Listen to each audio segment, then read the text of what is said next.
This is India Global. I'm Gauri Dwivedi. Let's get you the headlines this evening.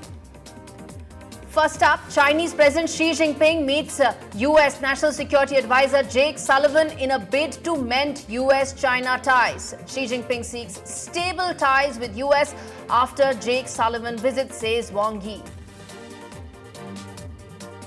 Pakistan formally invites Prime Minister Modi for the Shanghai Cooperation Organization meeting in Islamabad. Pakistan is set to host the SCO summit on 15th and 16th of October.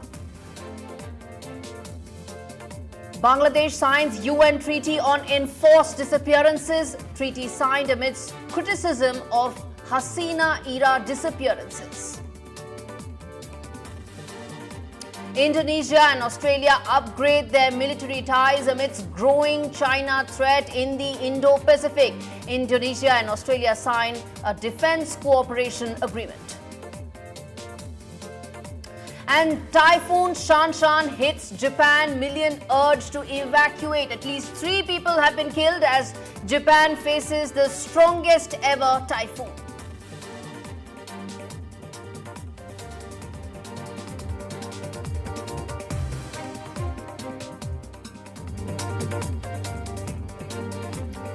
The big story that we are tracking today on India Global, well, the spotlight is once again on Bangladesh. It needs to now repair its economy. It needs to fix its country and needs to get its finances in order. How does it go about doing it? It needs at least $8 billion. Already about 2 months back, before the entire upheaval shook Bangladesh, it needed $5 billion. It wanted that money from several aid and donor organizations like IMF and others. And now that check is only likely to grow simply because the country is facing upheaval. Inflation is at a sky high. There is scarcity. And add to it, already the economic fundamentals of the country are under immediate and they need to be rescued. In fact, monetary aid it needs from global partners, it's upwards of $8 billion. Who will fund this and how will Bangladesh start its road to recovery? Will it be India? Will it be China? And will it be once again a power play between New Delhi and Beijing? That's our big focus on India Global today. How and who will ensure that Bangladesh starts its road to recovery? This will have ramifications for Bangladesh, it will have ramifications for the entire region and of course also for the entire Indo-Pacific, how it plays out. Bangladesh also urges global banks for flood aid and that has been sent by Turkey. But the larger issue about its struggling economy, how does it get its finances in order, is the larger question that we are discussing today. Joining me on the broadcast are Soumya Bhaumik and Ashikur Rehman. Soumya Bhaumik is at the ORF, tracks Bangladesh closely, and Ashikur Rehman is in Bangladesh joining us, Policy Research Institute of Bangladesh. He's a senior economist there. Thank you so much, gentlemen, for taking out the time and joining me on India Global. Let me start with you, Ashikur Rehman. The fact is that $8 billion is probably a very conservative estimate given just how much of reparation needs to be done of the Bangladeshi economy. The question is, desperate times call for desperate measures. Will it take up whatever China offers, or do you think this is a time where Yunus's government will be tested, his leadership will be tested, and how it goes about repairing the Bangladesh economy will have implications over the larger India-Bangladesh relationship and ties? Thank you, Gauri. I think just for your listeners, Bangladesh economy has faced 3 challenges over the last 2 years. We lost $24 billion in foreign reserves over the last 24 months. We faced high depreciation, 35%, and which caused a very high inflationary environment over the last 2 years. And adding to that problem, we had serious governance challenges in the banking sector. Now, Bangladesh has been seeking help from IMF, and we got a $4.5 billion deal. But there is now a need to increase that further, and an additional $8 billion will stabilize Bangladesh economy. Because what we need is to stop the depreciation of taka against dollar. We need to stabilize the foreign reserves. And if we can stabilize the foreign reserves, and halt the depreciation of Tata, that will also tame the inflationary pressure that Bangladesh Absolutely. is facing. I'm going to simplify this for our viewers. I understand what you're saying, but I'm going to put it very simply for our viewers. The fact is, right now, there's been a lot of US dollars exiting Bangladesh, and that has put a lot of pressure on the Bangladeshi currency, which means that whatever is going to import will become that much costlier. And that has Absolutely. downward stream implications for the entire economy. But the fundamental question, and this is what I asked Soumya Bhaumik, is that this is a time when Bangladesh needs assistance, aid, grants, but what China offers is loans. And do you think this is a time when the India-Bangladesh relationship could be repaired and could obviously, in fact, turn the chapter for a better relationship looking up from here on? Thanks, Gauri, for having me on the show. But before I get into the Chinese loan, let me just clarify what a loan is and a precautionary loan is and a bailout is. So, for example, when Bangladesh went to IMF last year for a precautionary loan of $4.5 million, it was significantly different from a bailout package that Sri Lanka had asked for. So that was a bailout package, this was a precautionary loan. And even if you go to multilateral organizations like the IMF or the World Bank, there is a list of conditions that you need to meet for you to get those loans. So for example, for Bangladesh, as we have seen in the last year, there has been a fuel price hike and successive fuel price hike 5 times, and those were more or less in adhering to increase the bargaining power that the Bangladeshi government has with these multilateral organizations. Now, whenever you're going to a bilateral lender, especially China in this case, and you see reports of a soft loan of 5 billion from China, well, in bilateral loans, the conditions are not so, not so Soumya, well laid out. I understand what you are saying, and I get the nuances of how, as I said, there are all different financial assistance forms are not the same. They're all different. Loans are different, bailouts are different, rescue packages are different, grants are different, line of credit is different. We can go on and on. That's not the point. The purpose of the debate is not to discuss what are the forms of financial arrangements that Bangladesh can enter into. The conversation is about, is this primed for India and Bangladesh to increase their cooperation, and can New Delhi help repair the Bangladeshi economy? Yes. Why I went to precautionary loan and a loan from China is in the context is the repercussions these loans will have. Why New Delhi is coming into the picture only when, say, there is a deficit from Beijing. If Beijing is agreeing to give the loan, there is a lot of strategic interest that the country will have that we need to cater to. As far as India being able to repair the Bangladeshi economy, I don't think India can offer any bailout package or things, or say lines of credit like they did for Sri Lanka, unless there is a clear ask for it. Say, for example, as an Indian economy and Bangladesh having these macroeconomic issues for the last 3 years, India could only move in this direction if there is a specific clearance or a ask on that. And as far as the China matter is concerned, I think that needs broader discussion in the context of the regional the entire regional development. Okay. So none of this, as I said, is about the kind of financial instruments that can be used. This is about which of the two partners, you can see those are numbers on your screens, how India and China both engage with Bangladesh and the economic relationship that each have with Bangladesh. The question, Ashikur Rahman, is that is it a time when Bangladesh would like to step back and not go ahead and take more Chinese loans, take lessons from some of the other economies in the neighborhood? Or do you think, as I go back to the earlier question, which is desperate times call for desperate measures, and you just cannot just distinguish between each of the financial instruments we are talking and go for what is available?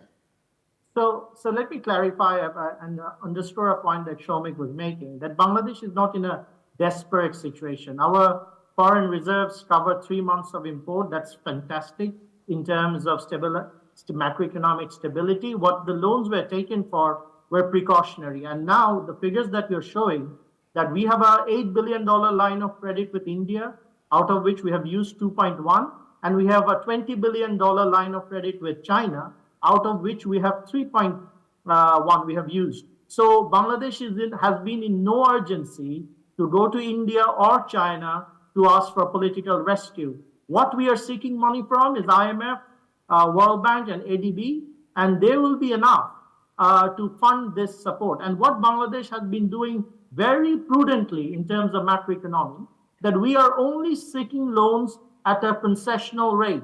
We are not seeking loans at the market rate. So if I get loans for 1% that Okay, matches so IMF, that is how international trade always takes place. It is always about concessional rates. Loans are always about concessional rates. There is nothing called free lunches anywhere in any part of the world.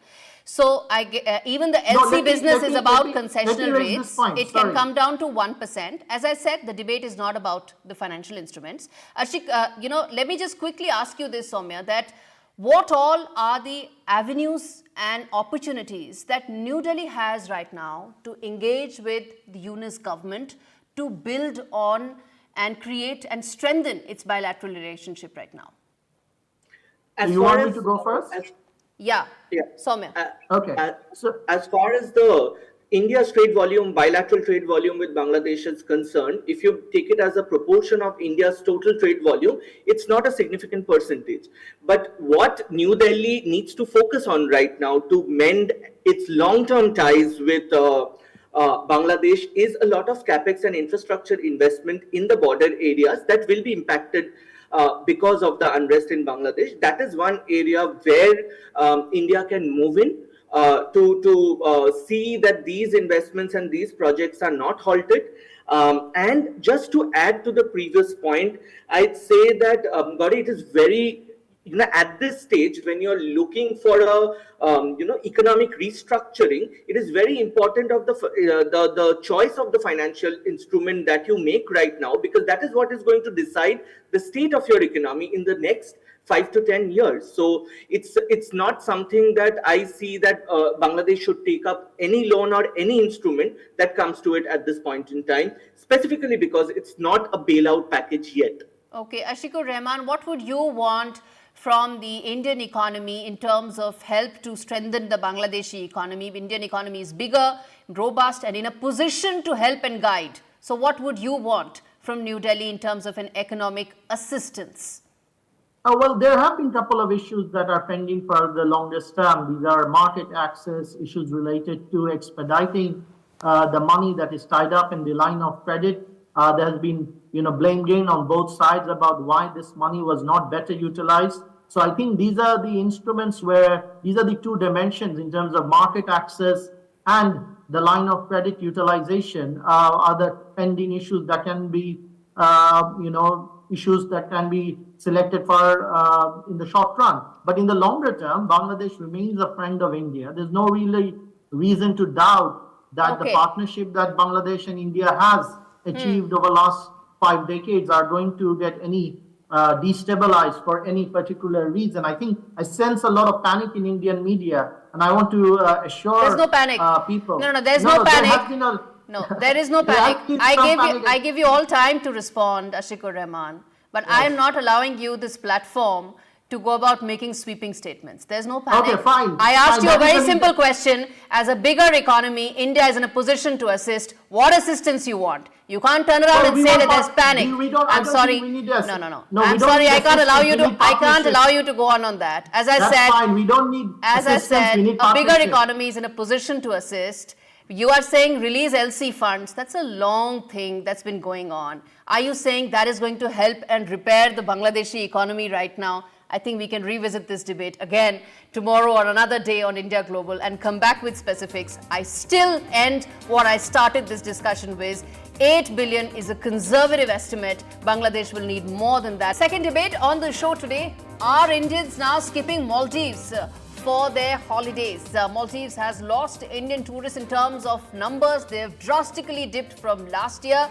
Is this because Maldives started the India Out campaign on which Mohammad Muizzu won the election, his party won the election, and well, now it is Maldives out as far as the Indian tourists are concerned. Indian tourists have fallen to the 6th place in Maldives tourism. And why is this important? Well, Maldives run on an economy which is largely and solely dependent on tourism. So if tourism numbers fall, it impacts the Maldivian economy very significantly. And that's our big debate right now. Let me get in Aditya Shivamurthy from the ORF, and Sriram Patel, who is the treasurer of the Travel Agents Association of India. Thank you so much, both of you, for joining me on the broadcast.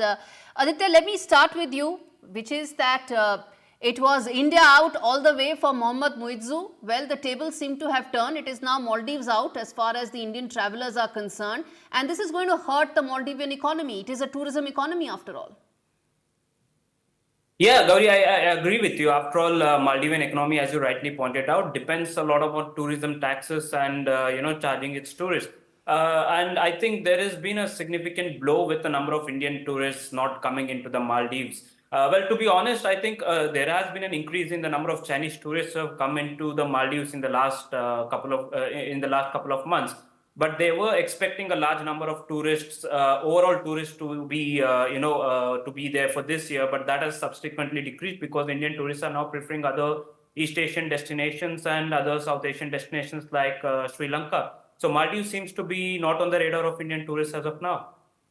Indeed, almost 30 to 35% of the economy is directly related to tourism, and more than 60% of foreign currency earnings are because of tourism. So that's how significant this sector is for the Maldivian economy. And on your screens are some of those numbers that tell you that what is the dip for Maldives from the Indian tourist point of view, and it's been going down also because of some of those derogatory remarks that have come in.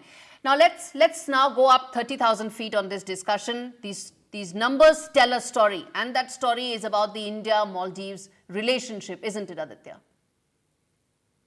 Yeah, definitely. Look, when Muizzu came to power, his whole anti-India rhetoric and campaign based out of this, what they call as India Out campaign, it made such nationalist inroads in certain sections of Maldivian politics. Again, not to say all Maldivians, but certain sections, especially the voter base of the Muizzu's party, it made such massive inroads that everyone were so keen on taking this anti-India stance. Even after coming to power, a lot of these politicians who were, political activists in the past now started acting as political activists despite having political positions.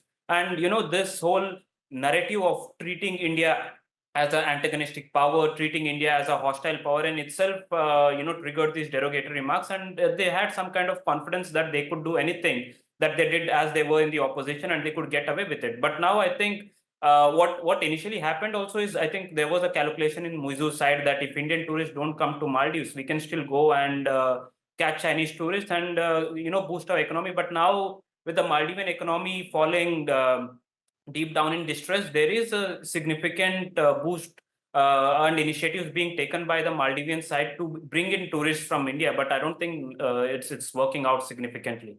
And in terms of, do we have Sriram Patel as well? Okay, before I get into Sriram Patel, on the the geopolitical aspect of this fact, Maldives sits on a very important destination in the Indo-Pacific. It also is set to be significantly impacted from climate change going forward. If these tourist numbers continue, then it also has a larger impact on its economy, both from a climate point of view, from a revenue income point of view, and that is also going to have a geopolitical response to it as well, because Muizzu has a China slant. He will be leaning further on the Chinese side to make up for the fall in Maldivian revenues and earnings. Yeah, no, definitely. Look, but again, this is where I find a bit of limitations on the Chinese side as well. Look, Maldives in itself is significantly dependent on tourism, and it wants tourists to boost its revenue, but at the same time, it faces a long-term climate change challenge.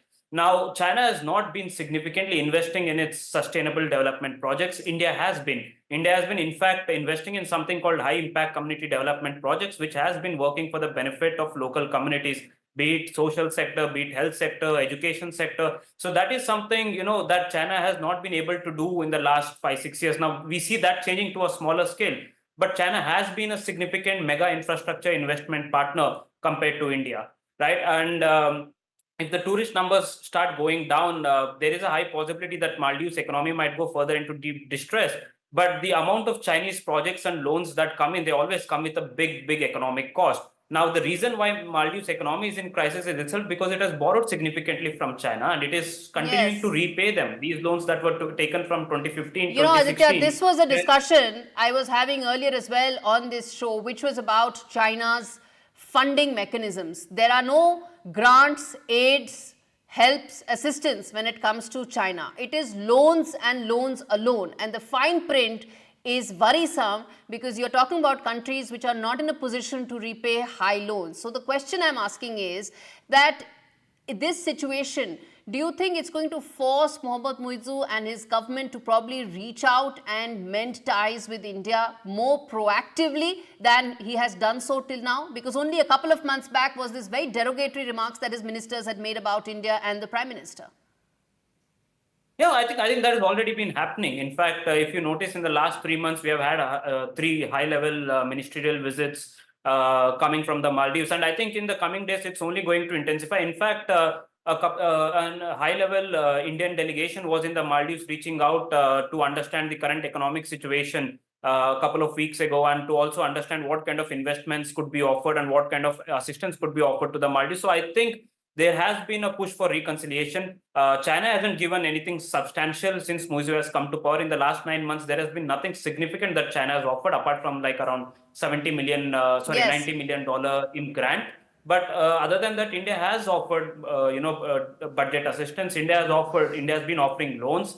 India has also been providing a lot of, subsidy, Yes. debt restructuring in terms of 50 million US dollar bonds that were coming up. So I think in the coming days, Muizzu will, there is no other option, I think, for Muizzu. If China keeps acting this passively, he will continue to reach out to India and he will try to reconcile in a massive way. And I see that coming up in the upcoming months. Absolutely. And while the reconciliation will come in from Mohammad Muizzu, it's a matter of time. India also needs to be very clear that it cannot afford to alienate Maldives. And that's just how the geopolitical scenario is right now. We cannot push Maldives towards China any more than it already is. So irrespective of whether Indian tourists go to Maldives or not, the geopolitical situation warrants New Delhi to be practical, pragmatic, and ensure it keeps its long-term interests in mind. With that, it's a wrap on this edition of India Global. Thanks so much for watching.